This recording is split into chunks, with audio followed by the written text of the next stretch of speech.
So I'm back at the house with Erin. Hello. And we had intended to film because the house is open for self-guided tours, but they said no filming, so we took some photos that I'll try to splice in with some voiceover work, because that's what y'all want. But today is my 4th month of having a YouTubes. I did it. And I did it back where I intended to start, so it was pretty cool. Anyway, I hope you enjoy the photos, and I'm sorry I couldn't show you more. Good morning, Future Chris here. I'm gonna try to do this voiceover. I've kind of lost my voice a little bit, so it's really gonna be annoying, and I'm very sorry. So bear with me, and we'll get through this together. So before we got to the house, we were unaware if we would be able to film inside. The website really wasn't super clear, but our tour guide, well, our tour introductor, former tour guide, the person taking our ticket let us know we were not allowed to record, but we could take as many photos as we liked as long as we didn't use flash photography. Which I don't, because antiques don't like bright lights, and neither do ghosts. So here, this is the entrance to the tour itself. This is sort of the, like, carriage foyer where she would drive through to get to the garage to get out. And as you can see here, there is a regular sized door and a Sarah sized door. Sarah was 4'10". So she was tiny but mighty. And then next to the tiny door above the fire extinguisher is a sort of a family tree of Sarah's. As you can see, Sarah's tree sort of stops, but her siblings' tree and her in-laws' tree go farther.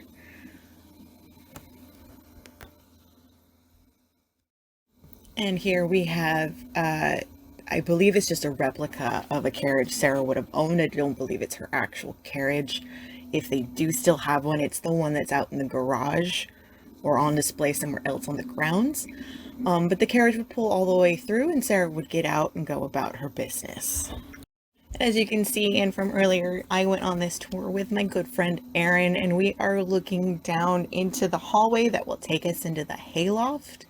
And Sarah was the queen of built-ins. Just beyond Erin's beautiful pumpkin mask, there is a set of drawers. No, we did not open them. The house is an antique. We didn't want to get kicked out. And here next to a slightly blurry Erin is a mirror showing you the top of the stairs to nowhere. The ceiling was built over the top of the stairs because these are regular stairs and Sarah would not be able to climb them. I do not know where these stairs would have ended up in the house. Forgive my blurry selfie, but over my shoulder is a bunch of original woodwork and tile work to the house. This is sort of kept in a little storage area, as where they went is either unknown or no longer standing. And in this room, which is the original hayloft, they have some very expensive non-Tiffany glass windows on display. I have completely blanked on the name of the company, but they discovered that last summer when they were redoing one of the twin dining rooms.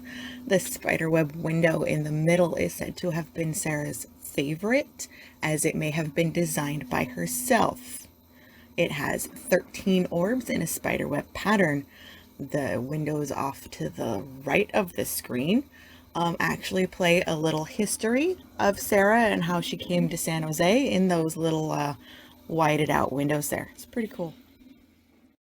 And here we have one of several hand sanitizer stations. They were found at the beginning and the end, or the top and the bottom of every staircase. But here we have a growth chart that shows just how tall Mrs. Winchester actually was. And to the right of that is the only verified photograph of Sarah Winchester on the property. And if you look at where she is seated in the carriage, there is a fold just above the bottom of the carriage, and that is the tippy tip of her shoe. And there was about 6 to 8 inches of space between her foot and the bottom of the carriage. And here we have a view of the switchback staircase. From the top of the staircase, you can see into that doorway where we were for the hayloft. You go, I think, 100 feet to go 9 feet, and you only go 1 story up. And these stairs are easy risers, so they were very short because Mrs. Winchester had arthritis and couldn't pick up her knee. And here's just another view of that staircase from the top so that you can see sort of how crazy they do actually get. Yeah, you go back and forth and back and forth. You're walking for a year, you're not going very far. Now, on a regular tour, I see a lot of people walking past this particular cabinet. This cabinet is pretty significant as it is the only remnants of Sarah having actually lived in the house. These are things they found after it was purchased in the 1920s and turned into a tourist attraction. Everything else was sold at auction if it was not kept by her niece. And all the items you see in the house today were donated or recreated based on blueprints that survive. And this is one of my favorite rooms. I don't think it was playing today, but sometimes they have an audio of a sewing machine motor running. You can hear the foot pedal going. And once in a while there's like a mannequin in there sewing. But these two antique sewing machines were donated by one of the first families of San Jose. And I believe they are in some of the photographs in the back, although I did not get those clearly. And in the North Conservatory, the floor is actually quite unique. The wooden panels can be lifted up, and there is a zinc flooring underneath so that it wouldn't rust when they watered the plants. And it's all tilted at an angle to run off and drain outside. And here is the second of the 3 elevators. This was used to bring buckets of water or move plants up and down the stairs. From the North Conservatory, you enter into a group of bedrooms and what they call the Hall of. And they've set up a little plexiglass sort of barrier to protect the original tiling around one of 4 fireplaces in this little hallway. And this is a room I've never quite looked in before. I don't know if we've ever been able to see it, but it's sort of like a twin reading area with built-in bookshelves. And then just past this wall on the left, there was a little sitting nook with a built-in like cedar chest for blankets. It was actually really cool. And so, as I was saying, here is that little reading nook. It's just past that plant in the back corner. That looked like it would lift up and have blankets or books or pillows. And then here's another one of those built-in fireplaces. And in the corner of the Hall of Fires, there is a wash basin for washing your hands. And just around the corner from this is one of 13 bathrooms, which I didn't take a picture of because that's okay. We don't need that. But in this very special sink that I couldn't get much closer to, there are 13 drain holes to help with water overflow. And this antique furniture here, this would have been like a guest bedroom had she had guests. It has its own outdoor entrance, but this furniture was donated by the Rasmussen family, who are one of the first families of San Jose. So everything in here is an antique, but not original to the house. And then here is a walkway with more easy risers. I don't remember where this leads, but there are a lot of these. So this is the support structure to the bell tower, and the bell is rung every Friday the 13th at 1 p.m. or 1300. It is said Sarah used to ring it before and after doing her seances, if she did seances. What isn't pictured is me very awkwardly laying on the ground to try to get as much of this shot as I can. So this is the dumbwaiter. It was used to move things from the kitchen below to the bedrooms upstairs. That fun fact I did not read. Fun fact, I believe it is the fun fact that this is one of 3 elevators on the property. And welcome to Mrs. Winchester's final resting place. Actually, it's not. She's buried in Connecticut with her husband and her baby girl. But this is where Sarah took her final breaths in San Jose, California. That bed is not her original bed. Nobody knows where that went, but that bed is made based on the blueprints of the bed that she purchased and passed away in. You can see a young Mrs. Winchester on the marble table in the front with the rose, and the gentleman above the couch in the back is Mr. William Winchester, and that is her beloved husband who passed away. None of the rest of the furniture is original or confirmed to have been what Mrs. Winchester owned. This is all just stuff that would have been relevant in that time period, except for that fan in the front. That's pretty modern. And here's the other half of Sarah's bedroom, and again the Winchester photographs on more of a sitting room off to the right, just past Erin. And if you look above Mrs. Winchester's photo, you'll see a mirror on a vanity, and I'd never noticed before, but that mirror is reflecting a crack in the wall. And there are a lot of little nooks and crannies like this. I don't know what they would have been before, but this one has newly been done up as a cute little sitting area with a diamond window. And I'm sure you've all been waiting for this one. This is the entrance to the infamous seance room. So, of all the rooms in the house, this is the only room with bars on the window. Nobody knows why. Maybe it's to keep stuff in or to keep the bad stuff out. And this room has 3 exits, but only one way to escape. One of the ways to get out of the seance room is to open this door and drop straight down into one of 6 kitchens below. That's not my idea of a good time. And this is the only, basically the only way out. If you shut the door behind you and it was locked, only Sarah would have had the key. But you could have left that way. This closet here, though, there is no way to open it from the other side. But this is considered the only secret passageway in the entire house, and it opens into an unfinished redwood dressing room, which connects 2 bedrooms. Through that redwood dressing room, I didn't get a photo. There was one of the original radiators to the house, but if you followed it all the way through, you walk past a hallway into the North Conservatory. And then these are the stairs in that hallway up to the servants' quarters, and then down. I believe that stairwell will just take you outside.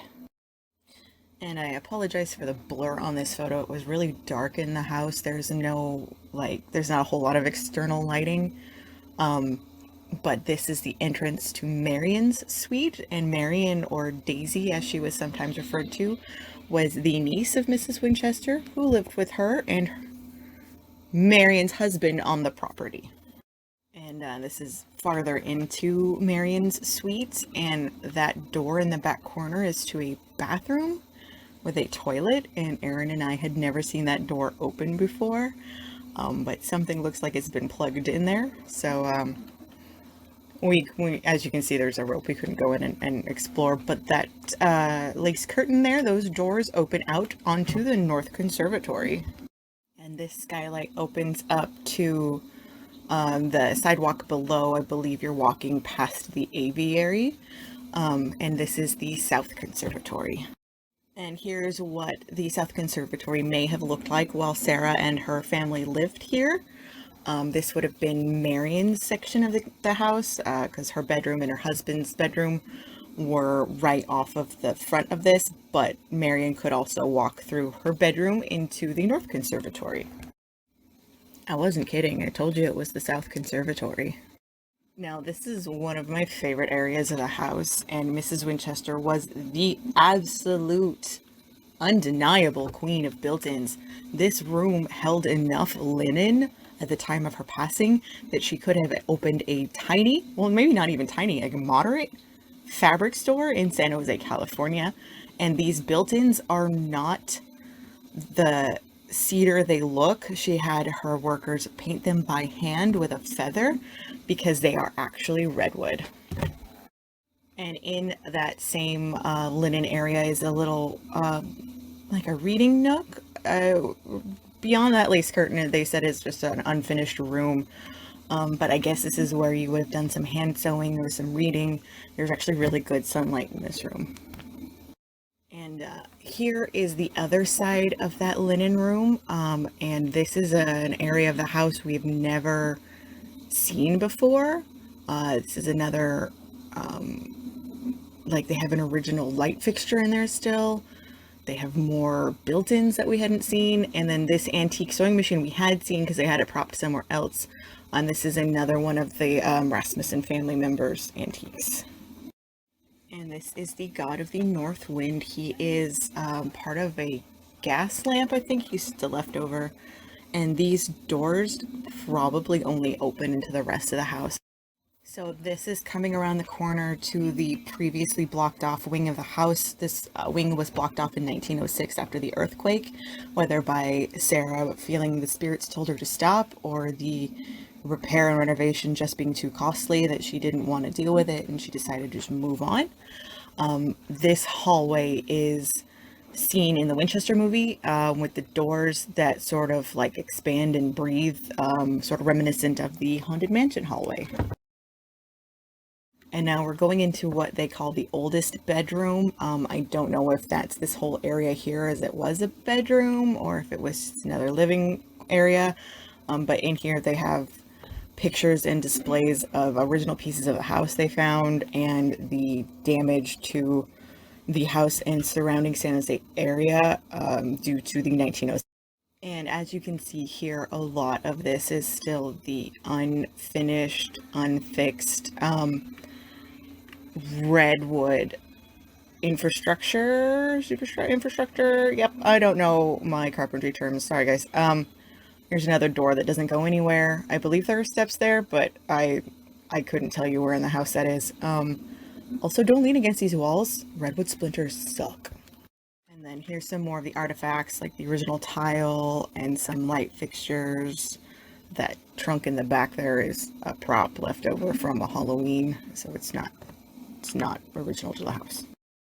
So this is the infamous door to nowhere. There are no steps below it, nothing but sidewalk and shrubbery.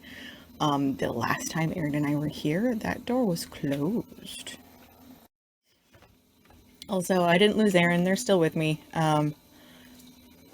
We are sort of doing the U shape and coming up to Sarah's original bedroom here, and I believe Erin's just reading something about the earthquake. Here is what they call the Daisy bedroom. This is the room Sarah was trapped in during the 1906 earthquake, and this is how she left it.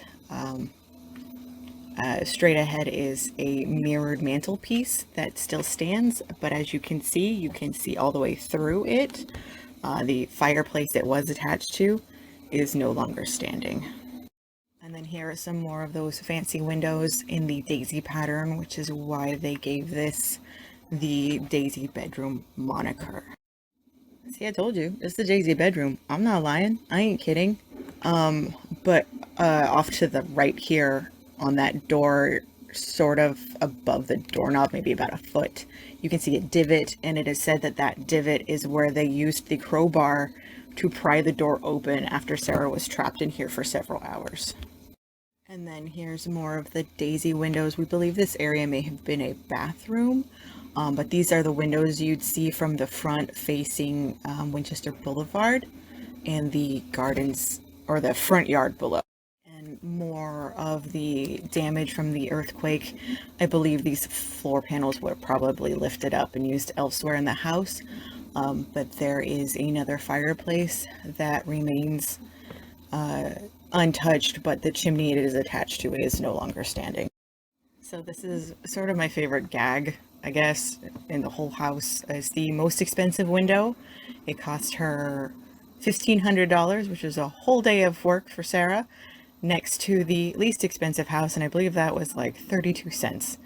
The best part is neither of these windows look out to the outside of the house, and the cheapest window probably did at one point because it may be an original to the farmhouse window, but the most expensive window only ever looked into unfinished part of the house. And then here is part of the twin dining rooms, and this is I believe this is the original one, and then the one in the back is the one they redid. to be twins again, but one of these was completely unfinished for nearly 100 years. And this hallway you'll see in a lot of their advertising, and someday I would like to walk through there. It'd be real nice. It's real pretty. But Erin and I noticed on this trip that they've added some furniture in there, and that is a really cute little like Shea sled lounge deal. It's cute. And then in like 2 other videos, I've tried so desperately to show you guys this room. This is the most preserved room in the whole house. None of this furniture or accoutrement are original, but that flooring and that tile work on the fireplace and the mirror are all original. And that floor took, I believe, 4 years, and it is all inlaid by hand with 4 different woods. This is a shot from the morning room, and I'd only ever been in the morning room once before, and it was for the theatrical seance on February 15th of this year, and that was actually the last time that Erin and I believe Erin as well as myself, I know myself for sure, it was the last time we set foot in the house. And you can see through here to the grand ballroom, and there is something extra special I can't wait to show you. So here is the grand ballroom. It is dressed up a bit for show, and you can see that there are things roped off, and there was an extra large space roped off on the right here, and that is for a very, very special reason. So Erin and myself only got to see this once before, and it was after mentioning it on a tour. We were approached after and asked if we would like to take what they called a 13th tour, and it was so special that everybody on the grounds knew we had taken it. But this is the famous safes that Mrs. Winchester kept her most precious belongings in, and when she passed away, the people who bought the house were very excited to open it, but all they found inside were 2 locks of hair and 2 obituaries, one for her husband and one for her infant daughter. And then directly across from the safes are, it's this cute little like hide and seek champion nook here that they have set up like a music room. It's just a cute little cutaway. It's quaint. This is one of 2 very special windows. This window reads, "Wide unclasp the tables of their thoughts," and it is a Shakespearean quote. And then the partner window reads, "These same thoughts people this little world," and nobody knows why these quotes were chosen or what significance they held. And here is another view of the safes. You can see it was a safe within a safe within a safe within a brick wall within a very lovely exterior wall. You can see where there has been some earthquake damage in the back, but the things Sarah valued most she could never get back, and that was her family, and she kept them safe. And then we are cutting through one of these six kitchens on property, and we are wrapping up our tour here.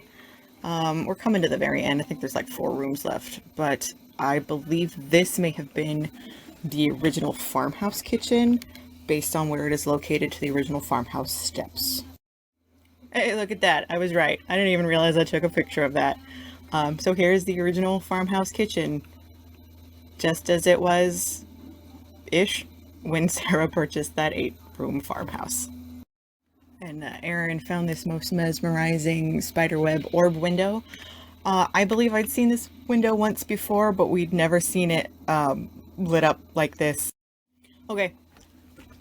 There were like former tour guides inside the house to make sure you weren't acting stupid and touching things, or if you had questions you could talk to them. And we did, we chatted up with a few people, but I will tell you that every time I saw a tour guide, I was scared out of my mind, and I may have screamed at 1 or 2 of them, and I feel really bad. So this where that tour guide was, that previous photo. And here, this is the laundry room, as you can see by that cute little like nameplate. And these nameplates are new. They didn't have these before, and I appreciate them being there so that I wouldn't have to stop and ask every scary tour guide where we were. But this is the laundry room, and Sarah was an innovator. She, instead of having to boil water for hot water, there was actually a hot water heater featured in the previous photo off to the left, with hot and cold running water and built-in wash boards in the sinks. And this is the last set of easy risers in the house. These are just adjacent to the original steps of the farmhouse. But this is the last set of Sarah-sized steps and the last Sarah-sized. As you can see, my good friend Erin is not very tall. I'm not actually sure how tall my good friend Erin is. Does that make me a bad friend? No, it doesn't make me a bad friend. No, we're fine. Everything's fine. But it is a tiny door, and I, being 5'4" myself, have to sort of dip a little bit to go in and out. So I chose to go down the original steps because I'm just slightly too tall. There's more hand sanitizer off to the left of your screen, and on the right, that is a command hook, but we're not looking at the command hook. The two dots in that wall panel, that's actually the light switches for igniting and adding more gas to the gas lamps. And here is another photograph I have desperately been trying to show you, and I've always gotten the basement doors in the reflection of the window because I have to film from outside. This is the original back porch steps to the 8-room farmhouse. There they are. That's them. And this is another fun pun they have at the house. I mean, it probably served a purpose, but nobody knows what. But even you can guess if you want to be logical. But they call this the biggest cabinet in the whole house because it opens to the whole house. You can fit a whole house in this cabinet. But I believe it was just for deliveries. Or, you know, I don't know, because those doors underneath open as well. So, I mean, it could have been all sorts of things. And maybe it was for horses. Who knows? And the tour, they said all 2,000 doors or 1,600 doors or many doors they had, all the doors were open, and they weren't joking. I guess all the doors were open to discourage you from opening doors you weren't supposed to. But this door was closed and locked, but below this closed and locked door, the basement doors were open. And you're looking down in the, I believe that is where the coal burning took place. I believe that's the central heating element to the entire house. So here is what was probably considered the last used kitchen, just off the Venetian ballroom or the Venetian dining room. I've heard it both ways. But this is where Sarah's final meals would have been prepared. And here is, I believe that's his dining room behind that lamp, but I didn't take a good picture. But this is a Venetian dining room. I've featured it on several of my Winchester videos. I think all of my Winchester videos, because that's where you start and or end your garden tour. But this is where Sarah would have taken her last meal. I was debating on including this because I know it's on my Facebook right now, but this is one of the best "What does 6 feet look like" posters I've ever seen. It's great. I love how it's 6 spirit boards, even though they're 3 side by side, or 1 1/4 Sarah Winchesters apart. She was a tiny, tiny lady.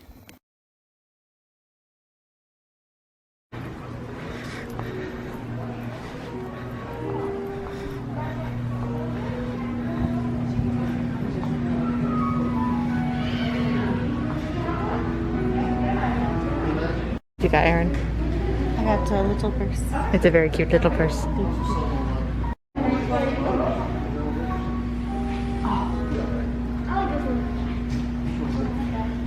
It's a puzzle. Ooh, that is cool. I like the colors. Tiny purse for the tiny purse. Tiny purse for the tiny purse. Oh, wait. Did I show you this that I got? No, show me. It's, Charm. Oh, dang. It's like a spoon handle. Yeah. That's cool. eBay, man. Okay, I'm satisfied. You good? Yeah. All right, we're good. Tell the people what just happened, Erin. We've been getting texts periodically, updates of the shelter in place and everything. And this morning we got one saying that all the things that have been reopened are going to get shut down, and apparently the Winchester Mystery House is part of that. So tomorrow they're going to be closed. So the fact that we came in today was super lucky, because if we didn't, we most likely wouldn't have had the chance for a little while. No, we got real lucky today. So thanks for coming with us, and we'll see you again next time. Bye.